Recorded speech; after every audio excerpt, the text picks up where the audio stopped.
오늘 마태복음 강해 60과 시작하도록 하겠습니다.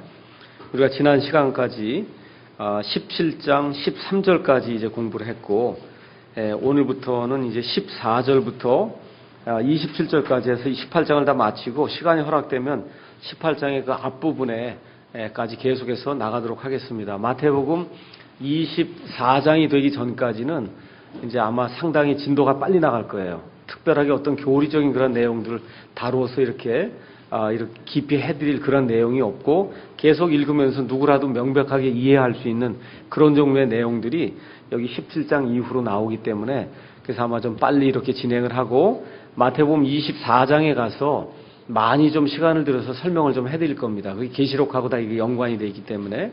그 다음에 이제 그게 끝나고 24장, 25장이 끝나고 나면 그 다음에 26장, 27장, 28장은 예수님 고난당하고 십자가에 죽으시고 부활하시고 한 그런 내용이에요. 그래서 그 부분도 읽으면 대개 다 알 수 있는 그런 명백한 내용들이기 때문에, 그래서 쭉 계속해서 빨리 나가는 그런 방향으로 하겠습니다. 그래서 아마 지금 예상으로는 지금부터 한 15번에서 한 20번 정도 더 하면은 마태복음 강의가 다 끝나지 않겠는가, 이렇게 이제 생각이 들고, 요게 끝나고 나서는 사도행전을 지금 해보려고, 그래서 사도 바울의 일생을 한번 해보려고 지금 그렇게 계획 중에 있습니다. 기도해 주시기 바랍니다. 자, 이제 예수님께서 마태복음 17장에 변화산상에서 몸이 변하셔서 정말 그 왕국의 권능을 가지고 이 땅에 오시는 그러한 그 분으로 묘사가 된 것을 우리가 이제 살펴봤습니다. 자, 이게 다 끝나고 나서 14절, 15절, 16절 이제 읽어보니까, 그들이 무리에게 오니 어떤 사람이 그분께 와서 그분께 무릎을 꿇으며 이르되, 주여 내 아들에게 긍휼을 베푸소서. 그가 미친 증세로 심히 시달리고 자주 불 속에 쓰러지며 종종 물 속에 빠지나이다. 내가 그를 주의 제자들에게 데려왔으나 그들이 그를 고치지 못하더이다 하매. 여러분이 이 공관복음은 마태, 마가, 누가복음인데, 여러분께서 공관복음에 3번 나오는 그런 기사가 있어요. 그런 기사는 대단히 중요한 거예요. 마태에도 나오고 마가에도 나오고 누가에도 나오면 그건 상당히 중요한 거거든요. 근데 지금 읽는 이 말씀은 여기 마태복음 17장에도 있고 마가복음 9장에도 있고 누가복음 9장에도 있어요. 그러니까 공관복음에 다 들어있단 말이에요. 그 얘기는 무슨 얘기냐? 이 말씀 안에서 하나님이 주시고자 하는 그러한 그 의미가 많이 들어있다는 겁니다. 그래서 시간이 되시면 마가복음 9장 또 누가복음 9장에 있는 말씀들도 여기 있는 말씀들하고 이렇게 비교해서 살펴보시면 유익할 겁니다. 자, 이제 예수님과 그 다음에 예수님과 함께 올라갔던 그 세 제자들이 이제 그 산에서 내려와서 이제 무리들에게 왔습니다. 거기 가서 보니까 어떤 사람이 자기 아들을 데리고 왔는데, 지금 이 아들이 증세가 있는데, 어떤 증세가 있냐면 미친 증세로 심히 시달리고 불 속에 자꾸 빠지고 그 다음에 물 속에 빠지는 이런 증세가 있는데, 주님의 제자들에게 데리고 왔는데 이 사람들이 못 고칩니다. 그러니 제발 긍휼을 베풀어 주십시오 하고 간청하는 그런 그 대목이 거기 나와 있습니다. 미친 증세라고 이제 얘기했는데 영어로는 루네틱이라고 이렇게 돼 있어요. 루네틱. 이 루네틱은 원래 그 어원이 이 달과 상관이 있어요. 그래서 우리가 달밤에 이상한 짓을 한다 이런 얘기를 하는 얘기를 들어봤을 거예요. 또 몽유병 환자다 이런 얘기 들어봤을 겁니다. 이 루네틱이라고 하는 이 미친 증세인데 어쨌든 달이나 뭐하고 좀 상관이 있는 이와 같은 형태의 그 미친 증세를 가지고 있는 그와 같은 소년이 있습니다. 그 당시 예수님과 예수님의 그 세 제자는 지금 산에 올라가서 그 자리에 없었고, 나머지 이제 12제자 중에 9제자가 그 자리에 있었어요. 예수님의 제자들도 있었고, 그 다음에 또 누구도 있어요? 다른 유대인들도 있고, 그 아버지도 있고 하는데, 도무지 이 아이를 고칠 수가 없는 겁니다. 근데 여러분이 다 아시다시피, 이스라엘 백성에게는 아주 고대로부터 내려오는 어떠한 그 프라이드가 있었어요. 그 프라이드는 뭐냐 하면, 예루살렘에 성전을 가지고 있다는 거예요, 우리가. 성전이 있습니다. 또 이 사람들이 아주 프라이드로 생각하는 게 뭐냐 하면, 하나님이 다른 백성에게 하나님의 말씀을 주지 않고 오직 우리에게만 구약시대에 하나님의 말씀을 주셨다는 거예요. 그러니까 이런 프라이드가 대단하고, 또 유대인들만이 지키는 그와 같은 어떤 전통적인 그런 말씀들을 담아놓은 탈무드라고 하는 그런 책이 있었어요. 그러니까 이 유대인들은 프라이드가 자부심이 대단한 거예요. 근데 문제가 뭐예요? 성전도 있고 탈무드도 있고 예루살렘도 있고 그 다음에 구약성경 말씀과 이 모든 것이 있었지만 한마디로 얘기하면 무능했다는 거예요. 그 아이를 고칠 수 없었다는 겁니다. 저와 여러분이 이런 사실을 이렇게 접하면서 좀 생각을 해봐야 될 것이 있어요. 우리 여기 그 독립침례교회 바르게 하려고 하는 그런 교회에서는 어떤 면이 좀 약하냐 하면 하나님께서 병을 고쳐주실 수 있다. 그게 조금 좀 약한 게 사실이에요. 왜 그러냐면 말씀 중심으로 이걸 한다고 하다 보니까 어떠한 이게 어느 면에서 체험이잖아요. 이 감정적이고 어느 면에서 체험적인 이러한 일들에 대한 반응이라고 할까 그런 게 그게 조금 좀 약한 게 사실이에요. 저를 비롯해서. 그런데 제가 지난주엔가 성경 말씀을 읽으면서 또 이제 경건서적을 읽을 때 그러한 말씀이 있더라고요. 그게 뭐냐면 스펄전이라고 하는 이 영국의 유명한 그런 그 침례교 목사님이 있었는데 스펄전 말씀만 전한 사람이에요. 근데 놀라운 것은 스펄전이 고쳐준 말씀과 기도를 통해서 고쳐준 그 사람들의 수가 이 의사들이 고친 것보다 많았다라고 하는 그런 기록이 내려온다는 거예요. 그러니까 제가 말씀드리고자 하는 거는 이런 말씀을 접할 때 내가 한번 쫓아내봐야 되겠다 뭐 이렇게 하라 어떤 그런 얘기를 하려고 하는 것이 아니고 우리 믿는 사람들이 믿는다고 할 때 정말 하나님께서 함께 해주시면 정말 이 사람의 병이 진짜로 나을 수 있다고 하는 그 강건한 그런 믿음을 우리가 가져야 된다는 겁니다. 말씀이 그렇게 명백하게 얘기하면 그렇게 가져야 된다는 거예요. 그렇다 그래서 다 고칠 수는 없는 겁니다. 여기 예수님이 분명히 마귀 들린 소년을 고쳐주지만 그렇다 그래서 우리가 나가갖고 마귀 들린 사람들에게 손 얹고 하면 낫는 거 100% 낫는 거 그런 것은 없어요. 그런데 이걸 잘못 이해를 하다 보면 우리 가정에 누가 아픈 사람이 있거나 내가 또 아프거나 이렇게 할 때 이건 뭐 옛날 이거 예수님이 고쳐주신 것이지 나하고 무슨 상관이 있겠나 그저 뭐 말씀으로 이렇게 된다고는 생각이 되지만 나는 거기까지는 확신이 안 간다 이렇게 하면 안 된다는 거예요. 그러니까 말씀에 대한 확신이 있다고 하는 것은 내게 능력 주시는 우리 그리스도를 통해서 내가 모든 것을 할 수 있다고 하는 거기까지 사실은 올라가야 된다는 거죠.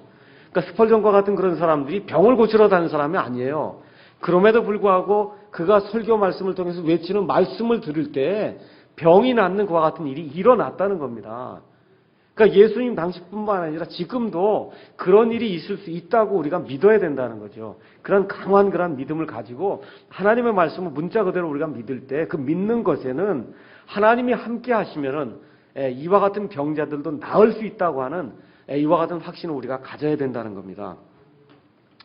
자, 근데 어쨌든 예수님의 제자들이 아마 이 근본주의 독립침례교회 성도들하고 비슷했던 것 같아요. 다 있어요. 진리가 다 있어요. 근데 병은 못 고친단 말이에요. 지금 무능한 그런 상태였습니다.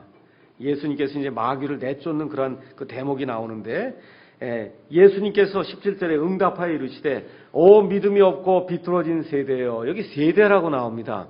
그 얘기는 뭐냐 하면, 믿음이 없는 게 제자들만 없는 게 아니라, 거기 유대인들 같이 있던 모든 사람들이 다 믿음이 없다는 거예요. 그래서 거기 제너레이션이라고 하는 그와 같은 단어를 썼습니다. 내가 언제까지 너희와 함께 있으리요? 언제까지 너희를 용납하리요? 그를 이리로 내게 데려오라 하시고 예수님께서 누구를 꾸짖어요? 그 소년을 꾸짖습니까? 아니요. 누굴 꾸짖어요? 마귀를 꾸짖으시니 그가 그에게서 떠나가고 아이가 바로 그 시각부터 나으니라. 그때 제자들이 따로 예수님께 나와 이르되 어찌하여 우리는 그를 내쫓지 못하였나이까 하며 예수님께서 그들에게 이르시되 너희가 믿지 아니하기 때문이라. 여러분, 이게 상당히 중요한 내용이에요. 저와 여러분이 정말 회개해야 될 그런 부분이 이런 부분이 아닌가.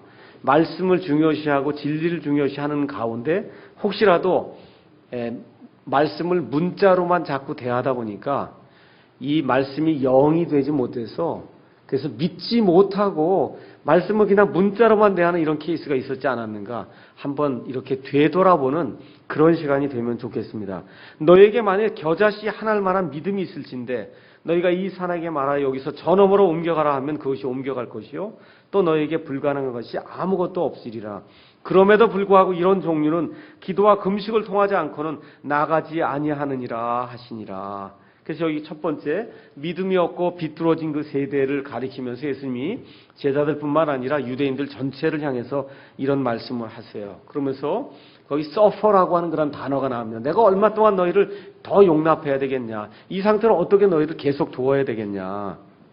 마귀를 내쫓는 이 일이 마가복음 5장 13절, 또 16장 9절, 또 사도행전 19장 13절에서 16절 가서 보시면 마귀를 내쫓는 그런 일이 있어요. 우리 영화 엑소시스트라고 하는 영화 보셨죠? 옛날에 들어보신 적 있죠? 마귀를 내쫓는 그 일을 영어로 엑소시즘이라고 얘기하고 마귀를 내쫓는 사람을 엑소시스트라고 얘기해요. 이게 성경에 나오는 말이에요. 한번 사도행전 19장 가서 잠깐 보겠습니다.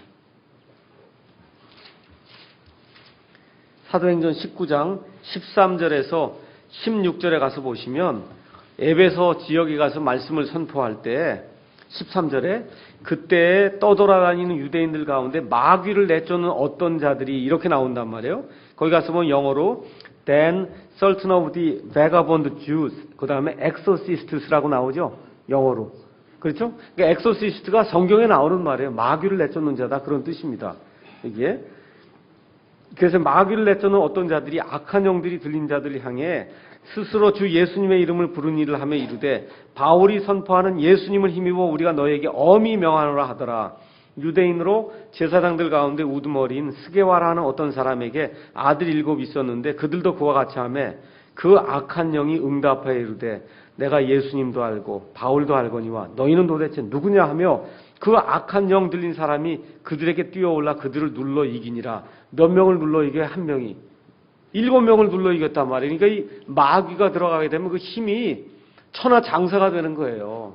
여기 마가복음이나 이런데 마귀 들린 사람 가서 보면 사슬로 묶어놨는데 사슬로 으륵 하고 끊어버린단 말이에요. 힘이 대단하게 이제 되는 그런 일들이 이제 발생을 합니다. 그 악한 영 들린 사람이 그들에게 뛰어올라 그들을 눌러 이기니라. 그러므로 그들이 벌거벗고 상한 채 그 집에서 나와 도망하니라. 이런 이 대목이 나옵니다. 십자가 사건 이전에 여기 가서 보면은 또 십자가 사건 전에 여러분 한번 가셔서 마태복음 10장 8절 한번 가서 보시죠.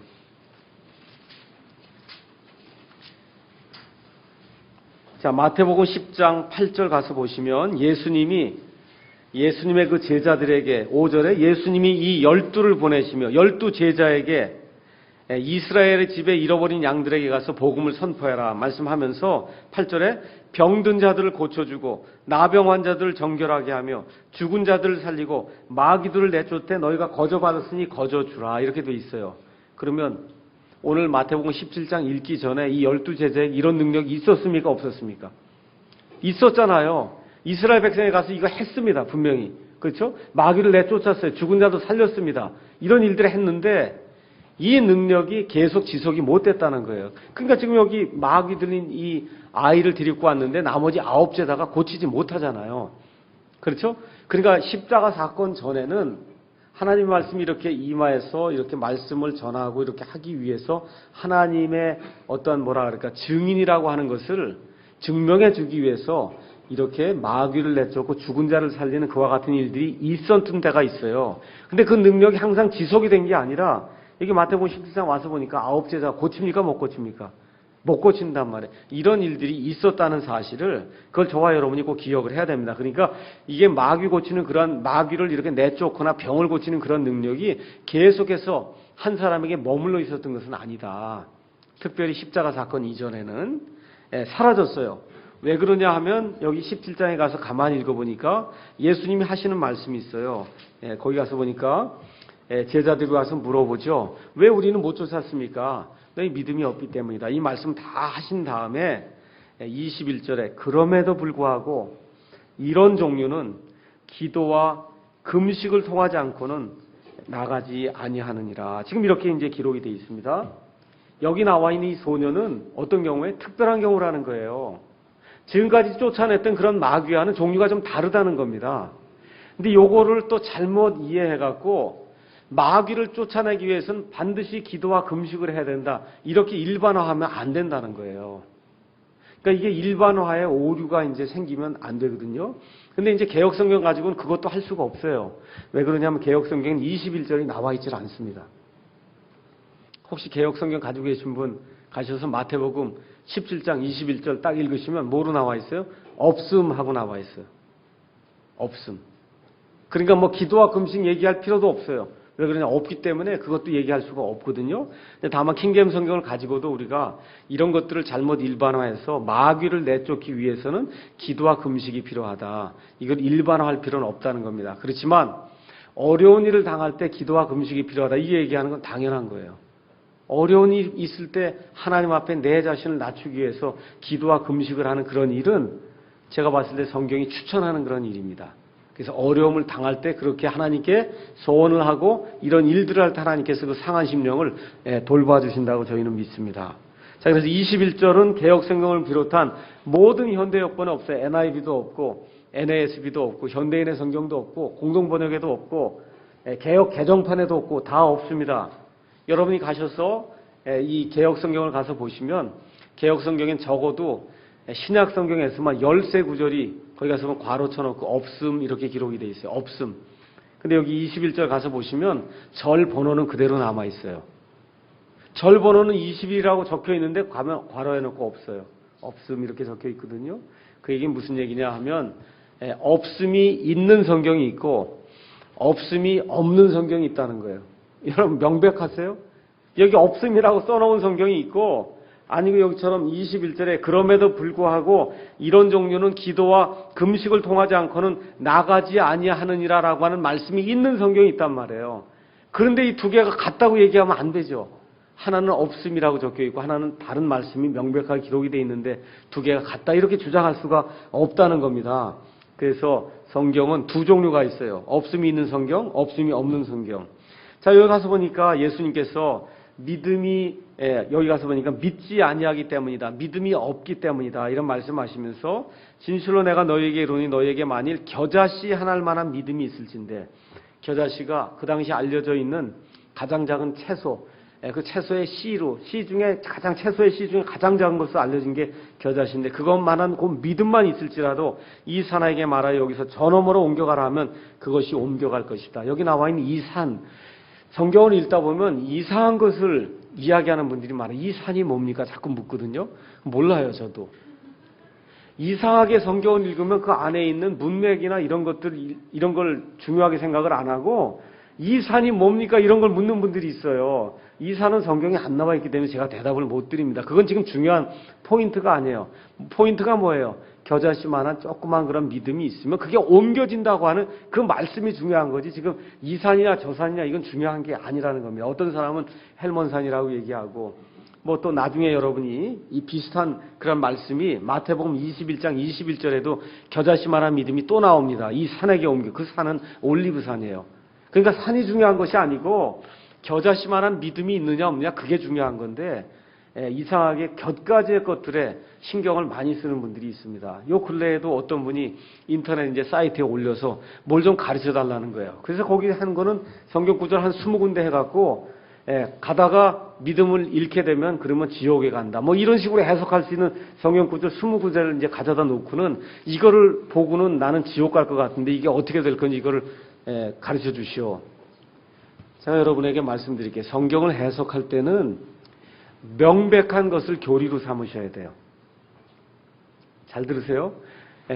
하나님께서 세상을 사랑하셔서 자신의 독생자, 외아들, 독생자를 주셨으니 이것은 누구든지 그를 믿는 자는 멸망하지 아니하고 영원한 생명을 얻게 하려 하십니다. 누구든지 주를 부르는 자는 구원을 누구든지죠? 맞습니까? 누구든지죠. 누구든지. 이렇게 명백하게 나오는 그러한 그 말씀들 그거를 교리로 삼아야지. 성경을 읽다 보면 문맥에서 벗어나서 교묘하게 이렇게 나와 있는 그런 말씀들이 있어요. 그런 걸 가지고 그걸 교리로 삼으면 그게 이단이 되는 거예요. 그럼 성경 전체를 가서 읽어보시면 하나님은 불변하시기 때문에 한 번 구원받으면 영원토록 하나님의 구원이 변하지 않는다는 게 명백한 사실이에요. 이걸 근거로 해서 좀 명백하지 않은 구절들이 몇 구절 나오면 이 말씀은 앞뒤 문맥상 뭐를 이야기할까 이렇게 생각해야 정상적인 그러한 성경 해석이 나오는데 명백한 것들은 다 가져다 버리고 명백하지 않은 것들만 쭉 찾아갖고 자꾸 이렇게 해서 구원을 잃어버리고 잘못하면 지옥 갈 것 같다고 그러고 벌벌 떨면은 그걸 어떻게 구해줄 방법이 없어요. 그건 본인이 그렇게 파고 들어가는데. 그러니까 성경 여러분이 이제 가서 보시면서 교리로 삼아야 돼. 특별히 구원 교리로 삼아야 될 이런 부분이 나오면은 항상 어떻게 해석해야 돼요? 명백하게 많이 주어진 성경 가서 보면 누구든지 구원받는 게 구원받는 구절에 99개가 누구든지 구원받는 거예요. 누구든지. 하나님께서 예정하신 자는 다 구원을 받더라. 뭐 이런 얘기는 100번 중에 한 번이나 두 번 나와요. 그렇게 됐을 때는 98번 나오는 걸 가지고 명백한 교리로 삼고 나머지 한 번, 두 번 나오는 것은 그 앞뒤 문맥상 이게 어떤 의미에서 나온가 이거를 여러분이 잘 판단을 해야 된다는 겁니다. 이걸 판단을 못하면 그러면 어떻게 돼요? 이단에 빠지기가 쉬워요.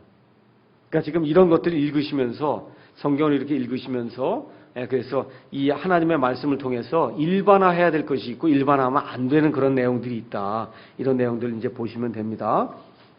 자, 그러면 여기 우리가 이제 17장 14절부터 여기 21절까지 이제 말씀을 이제 읽었는데 여기서 주는 그 교훈은 뭐냐 하면 어떤 경우에는 기도와 금식이 필요하다는 거예요. 일반화하면 안 됩니다. 모든 경우에 어려움 당하면 무조건 기도와 금식이다. 아니에요. 어떤 경우에는 기도와 금식이 필요하다는 거예요. 근데 저 같으면 어려움을 당하면 기도와 금식 하겠어요. 금식하겠어요. 저 같으면. 근데 그게 기도와 금식을 했으니까 100% 낫는다. 이건 문제라는 겁니다. 아시겠죠? 저와 여러분이 사람이기 때문에 하나님 앞에 상한 심령을 가지고 나간다는 그런 차원에서 나는 죽을 수밖에 없는 사람입니다. 그걸 인정하는 차원에서 금식을 하는 거예요. 배고프니까 정신이 없거든요. 하나님 살려주십시오 하고 내 자신을 내어놓는다. 그런 차원에서 내 할 일을 다 하는 거고 이 사람이 낫느냐 안 낫느냐 누구에게 달렸어요? 하나님께 달렸어요. 내가 했으니까 하나님 다 낫게 해달라 그러면 이 세상에 아픈 사람 아무도 없습니다. 그러니까 저와 여러분이 예수님을 믿으면서 이러한 어떤 일반화의 오류에 빠지면 안 된다는 거예요. 제가 분명하게 말씀드릴게요. 여러분 다 죽지요? 맞습니까? 죽어요? 저도 죽습니다. 저와 여러분 나중에 죽게 될 때 거의 대부분 병들어서 죽겠죠? 맞아요? 거의 대부분 병들어서 죽을 거예요. 그걸 낫게 해달라 그러면 그게 낫게 됩니까? 안 된단 말이에요. 그러니까 이런 것들을 잘 이해를 하시고 인간이기 때문에 오늘 아침 읽은 것처럼 고린도전서 10장 14절에 사람들에게 공통적으로 있는 시험은 우리에게 다 오는 겁니다. 병도 오게 되고 재정의 어려움도 오게 되고 자식들 속썩이는 것도 목사도 다 오게 돼요. 목사라고 다 면제되는 게 아닙니다. 다 오게 돼 있어요. 교회 하다 보면 좋은 교회든 나쁜 교회든 어려움 생기게 돼 있고 형제들 간에 갈등 생기게 돼 있고 사람이기 때문에 누구나 당하는 그러한 그 고난과 어려움은 있을 수밖에 없어요. 근데 우리 그리스도인은 그거를 극복하는 사람이라는 거죠. 이걸 안 주십시오가 아니라 이걸 당해도 그걸 극복하는 사람, 그게 하나님이 원하시는 그리스도인이에요. 그러니까 우리에게 병이 옵니다. 제 아내도 요새 굉장히 머리가 아프다 그래서 지금 그냥 한 달 이상 귀에서 소리가 나고 그러거든요. 가만히 생각하면 제가 해줄 게 없어요. 내가 어떻게 해주겠어요? 내가 목사니까 하나님 이 안수하면 좀 낫게 해주십시오. 그게 되겠어요? 안 되지 않습니까? 다만 아버지 하나님께서 은혜를 베풀어 주십시오. 그것만 기도하는 거죠. 이 사람이 병에서 나올 수 있도록 하나님이 은혜를 베풀어 주십시오. 근데 하나님 낫게 안 하시면 어떻게 해요? 그 사람이니까 당하는 그런 병으로 생각하고 거기에서 즐겁게 이렇게 생활할 수 있도록 우리가 모든 환경을 조절해서 나가는 것이 그게 사람이 할 일입니다. 자, 그래서 어떤 경우엔 기도와 금식이 필요하고 또 여기 예수님께서 겨자씨 하나할 만한 그런 믿음이 큰 일을 한다 그랬어요. 겨자씨 하나할 만한 믿음. 그 믿음은 다시 한번 말씀드릴게요. 여러분 누가 병이 걸리거나 어려운 일을 당하면 하나님 앞에 이 겨자씨 하나할 만한 그 믿음을 가지고 하나님이면 하실 수 있습니다 하고 우리가 할 일을 하잔 말이에요. 기도하고 금식을 해야 됩니다. 우리가 해야 될 일은. 아시겠죠? 가정에 문제가 있어요. 아내가 말을 안 들어요. 믿음 생활 하려고 하는데 남편이 믿음 생활 하는데 말을 안 들어요. 어떻게 하겠어요? 기도와 금식하고 하나님께 간구하는 수밖에 없잖아요. 하다가 뭐 암에 걸렸습니다. 어떻게 하겠어요? 기도와 금식하고 하나님께 나아가는 거예요. 그것도 안 된다. 고쳐지지 않는다. 그럼 어떻게 돼요? 사도 바울의 표현대로 예수님과 함께 있는 것이 더 낫다고 했으니까 거기로 하나님께 모든 걸 내어 맡기고 그렇게 우리가 믿음으로 나아가는 수밖에 없는 겁니다. 자, 그 다음에 적은 믿음이 큰 일을 한다. 그 다음에 마지막으로 예수님 말씀해 주신 게 믿지 않는 것, 불신이 기도의 방해물이라는 것, 이런 거 정도의 그 교훈을 저와 여러분이 기억을 하시면 좋겠습니다. 22절, 23절에는 그들이 갈릴리에 거할 때 예수님께서 그들에게 이르시되 사람의 아들이 배반을 당해 사람들의 손에 넘어가 죽임을 당하고 셋째 날 다시 일으켜지리라 하시니 그들이 심히 근심하더라. 예수님이 또다시 마태복음 16장 21절 처음 말씀하셨어요. 사람의 아들이 죽임을 당한다. 마태복음 20장 17에서 18절 또 말씀하십니다. 십자가가 이제 가까이 다가오고 있다는 거예요. 근데 제자들이 어땠다 그래요? 근심했다. 제자들 생각하고 영 반대로 나가니까 제자들이 지금 근심했다. 지금 성경이 그렇게 기록을 하고 있습니다. 24절에서 27절 제가 읽겠습니다. 그들이 가버나움에 이르렀을 때 공세돈 받는 자들이 베드로에게 나와 이르되 너희 선생님은 공세를 내지 아니하시느냐 하니 그가 이르되 내신다 하고 집에 들어가매 예수님께서 그보다 먼저 이르시되 시몬아 시몬이 베드로의 이름입니다. 시몬 베드로 내 생각은 어떠하냐? 땅의 왕들이 누구에게서 관세나 공세를 걷느냐? 자기 자식들에게서냐 타인들에게서냐 하시니 베드로가 그분께 이르되 타인들에게서이니이다 하며 예수님께서 그에게 이르시되 그렇다면 자식들은 면제되리라. 그럼에도 불구하고 우리가 그들을 실족시킬까 염려하노니 너는 바다에 가서 낚싯바늘을 던져 처음 올라오는 물고기를 잡으라. 내가 그것에 입을 열면 돈 하나를 발견하리니 그것을 가져다가 나와 너를 위해 그들에게 주라 하시니라. 제가 옛날에 어떤 교수님을 이제 알게 됐는데 그 교수님하고 이렇게 이야기하다 보니까 예수님을 오랫동안 믿었다 그러더라고요.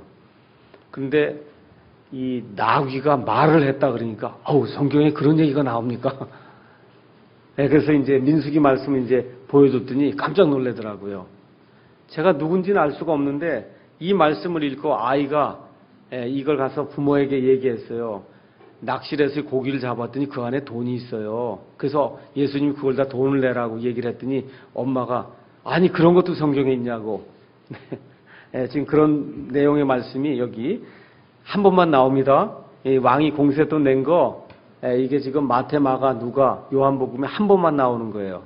하나님께서 이 예수님 하나님 되시는 이 예수님께서 자연계 여러분 물고기가 한 마리가 아니었을 거 아니에요. 수백 마리 수천 마리 중에서 딱 걸려서 올라왔는데 거기에 뭐가 들었어요? 돈이 들어있어요. 그래서 그거 아가리를 열고 그리고 어떻게 하라는 거예요? 돈을 빼다가 가져다가 공세돈을 주라고 얘기했으니 베드로가 얼마나 놀랬겠어요. 베드로가 아마 이때 잡은 고기가 베드로 고기였을 거예요.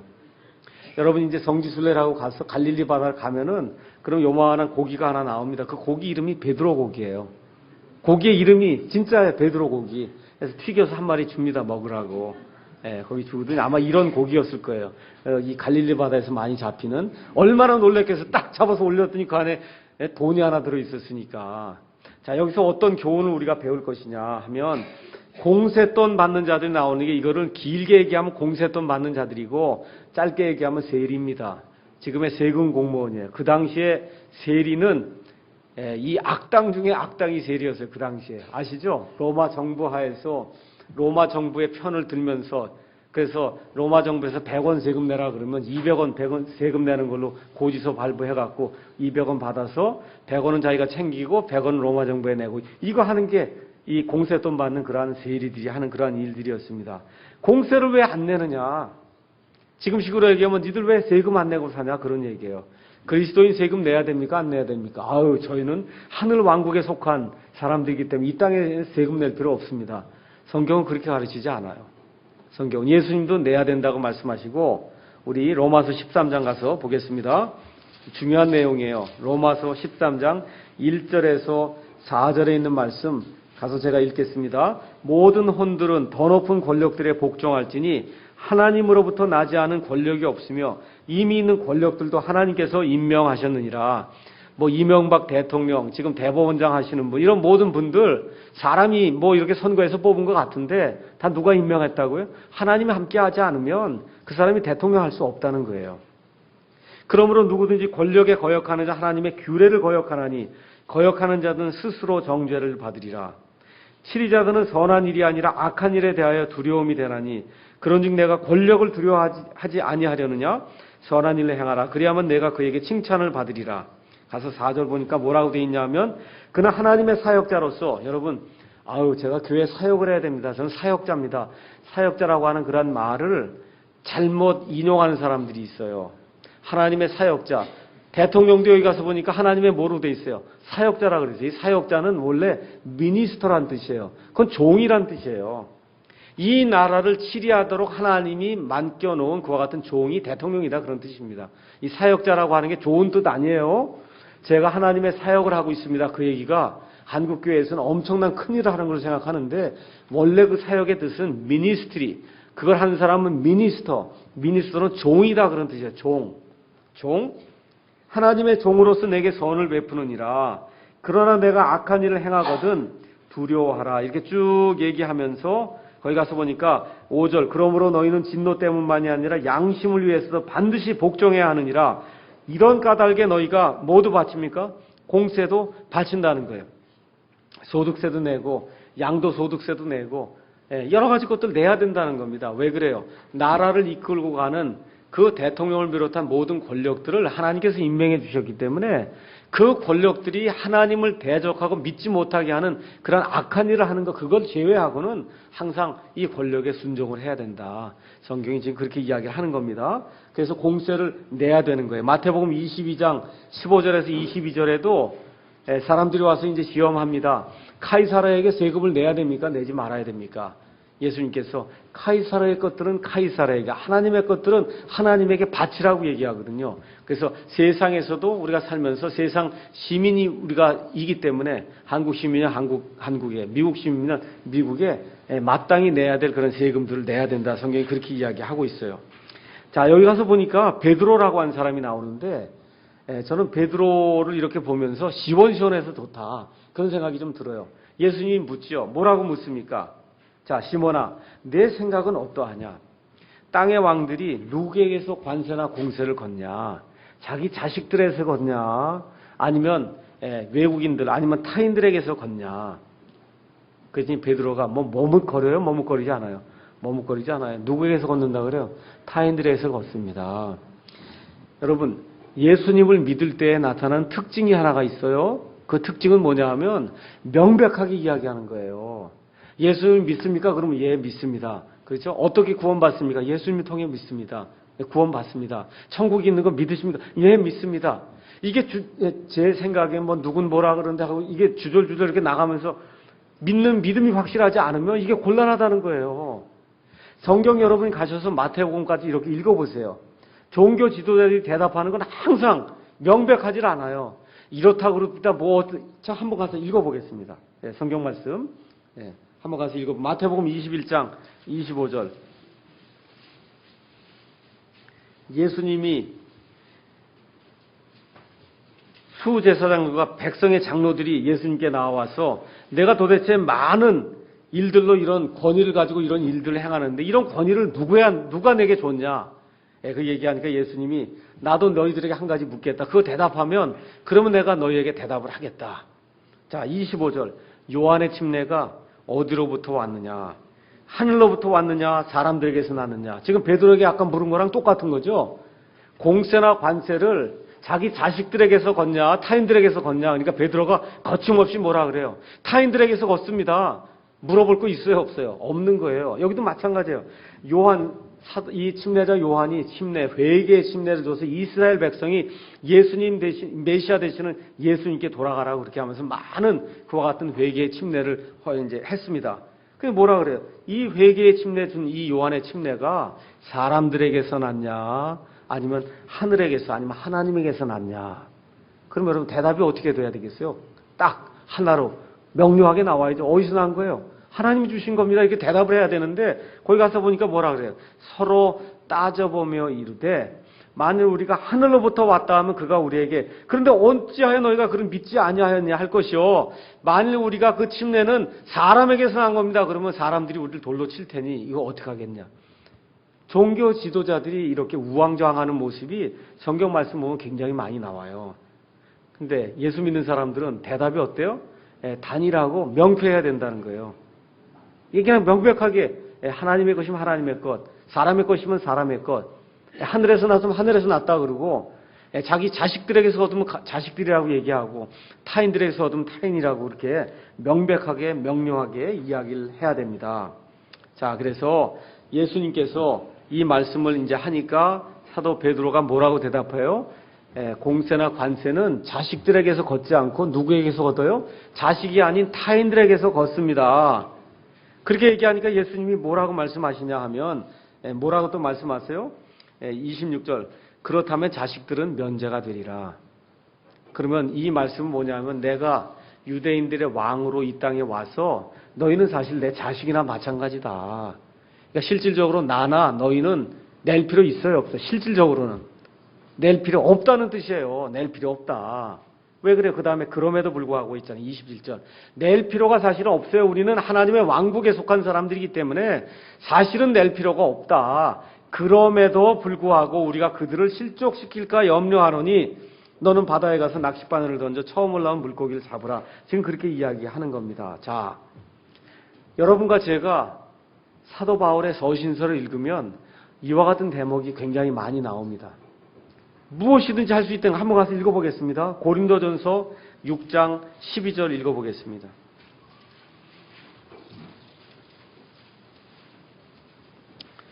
고린도전서 6장 12절 제가 읽어볼게요. 모든 것이 내게 적법하나 모든 것이 적절하지는 아니하며 모든 것이 나를 위해 적법하나 내가 어떤 권능 아래에도 놓이지 아니하리라. 이렇게 되어 있고 10장 23절에도 똑같은 말씀이 있어요. 10장 23절 모든 것이 나를 위해 적법하나 모든 것이 적절하지는 아니하며 모든 것이 나를 위해 적법하나 모든 것이 세워주지는 아니하나니. 지금 주로 이 문제가 먹는 문제, 세금 내는 문제, 뭐 이런 문제예요. 결혼하는 그런 문제. 이런 모든 문제에 있어서 어떻게 하든 상관이 없다는 겁니다. 그리스도인이라고 하면. 근데 문제가 뭐예요? 모든 걸 다 할 수 있음에도 불구하고 모든 게 다 적절하지는 않다는 거예요. 모든 게. 이 문제를 저와 여러분이 잘 기억해야 됩니다. 예를 들어 여러분이 이제 추석 때가 돼서 이제 뭐 성묘하러 간다든지 이렇게 할 수가 있습니다. 가서 제사 음식도 있고 뭐 여러 가지가 이제 있을 수 있거든요. 같이 가면. 또 여러분이 이럴 때 이제 살다 보면 옆집에서 고사 지냈습니다 하고 또 고사 떡도 갖고 오고 그런단 말이에요. 그 먹는 거 무슨 문제 있어요 없어요? 있어요 없어요? 아무 문제가 없어요. 아무 문제가 없습니다. 근데 그게 믿지 않거나 양심이 약한 사람이 이걸 어휴 저 예수님 믿는 사람이 저거 마귀에게 올린 그 떡을 먹으면 어떻게 하나 하고 양심에 꺼리낌을 느끼는 사람이 그 옆에 있으면 그때는 어떻게 해야 돼요? 그 사람의 양심을 위해서 하면 안 된다는 거예요. 모든 거 다 할 수 있어요. 마음대로 입어도. 여러분 여기 목사가 넥타이 꼭 해고 와라 성경에 있습니까? 없습니까? 양복 꼭 입고 이 자리에서 설교하라는 말 있어요? 없어요? 없어요. 그런데 제가 여기 넥타이를 안 하고 그리고 이 자리에 서면은 여기 설교 듣는 분이 오늘 목사는 왜 넥타이를 안 하고 왔을까? 정신이 거기에만 가는 거예요. 오늘 목사는 왜 넥타이를 안 하고. 그래서 은혜가 안 돼요. 그렇거든요. 그러니까 제가 안 하고 와도 상관이 없어요. 양복 안 입고 와도 상관이 없어요. 원칙적으로는. 근데 어떻게 돼요? 그게 적절하지는 않다는 거예요. 그렇게 안 해도 다 적법한데 그게 적절한 건 아니라는 거예요. 왜 앉아있는 분들이 그 가운데 실족하는 사람이 생기기 때문에. 지금 여기 세금 내는 문제도 마찬가지고 세상에 사는 동안에 우리가 법을 지키는 문제도 마찬가지고 여러 가지 것들 중에 우리가 안 해도 되는 그런 것들이 있습니다.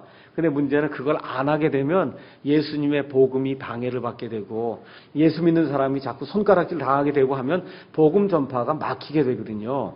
그러니까 지금 예수님께서 그들이 실족할까? 우리가 실족하는 게 아니에요. 저들이 실족할까 내가 염려가 되니 가서 고기를 낚아와라. 예수님이 그렇게 이야기하는 겁니다. 무슨 이야기인지 이해가 되시겠죠? 그래서 왜 그러냐? 무엇이든지 할 수 있는 이유는 우리가 율법 아래 있지 않기 때문에 율법 아래 있으면 뭐는 먹어도 된다.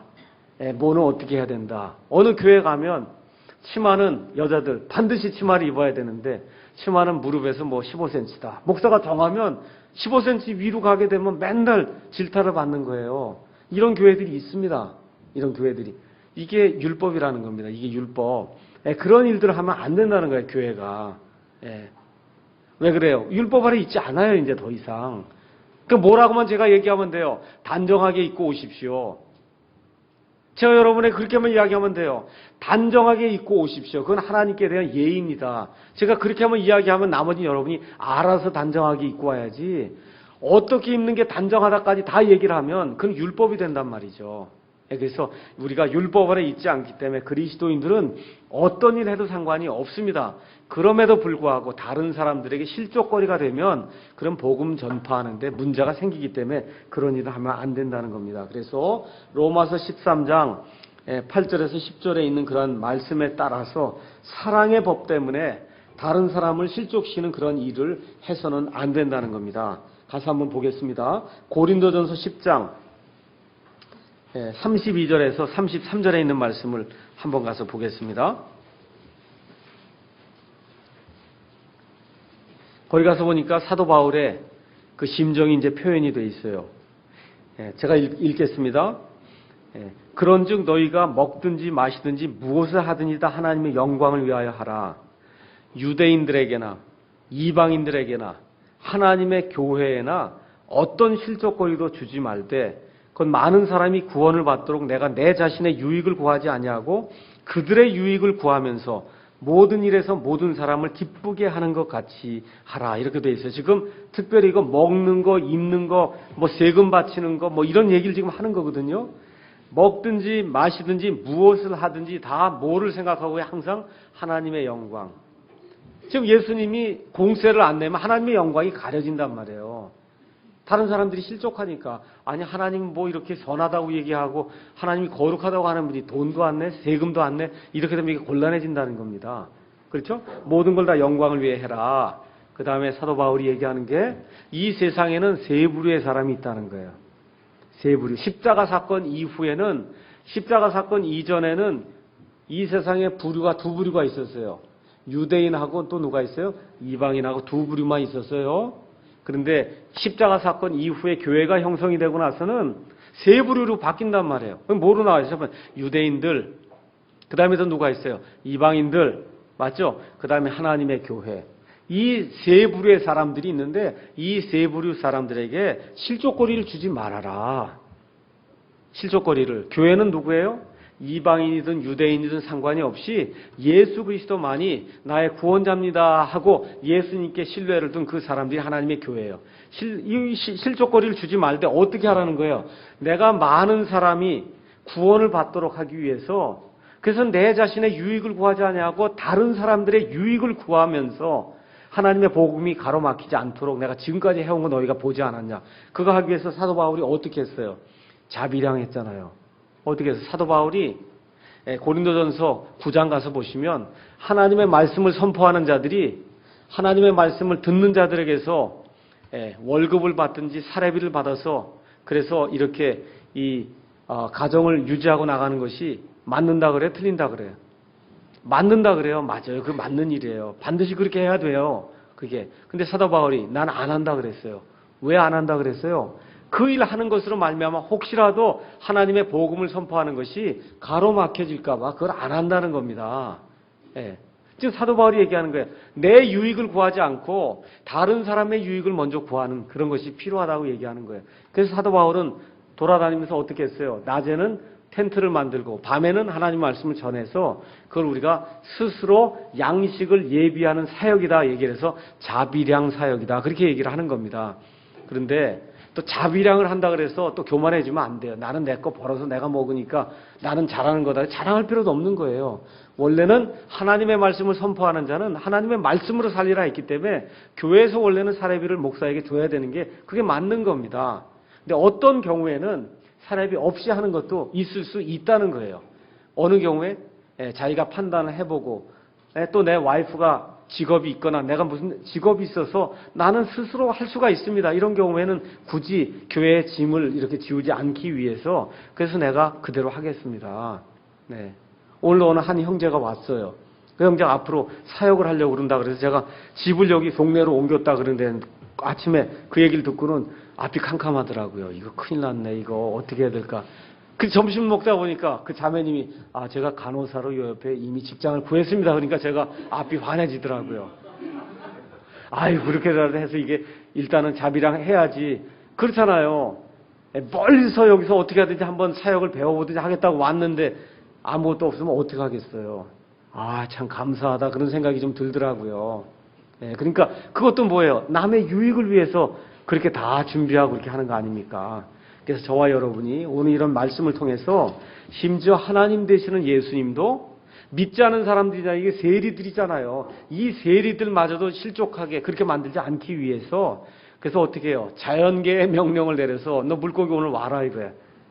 베드로 낚시에 걸리라고 예수님이 딱 얘기하니까 그 낚시에 딱 걸리잖아요, 물고기가. 그래서 딱 여니까 뭐가 나와요? 동전이 나왔잖아요. 기가 막힌 거 아닙니까, 여러분? 수억 마리 그 물고기 중에 글쎄 베드로 낚시에 딱 그게 걸리잖아요. 우리 하나님이 그런 분이시다. 그렇게 기억을 하시고 이번 한 주 동안 사시면서 하나님의 은혜가 무엇인가 깊이 생각하는 그러한 좋은 한 주간이 되기를 예수님의 이름으로 축원합니다. 기도하겠습니다.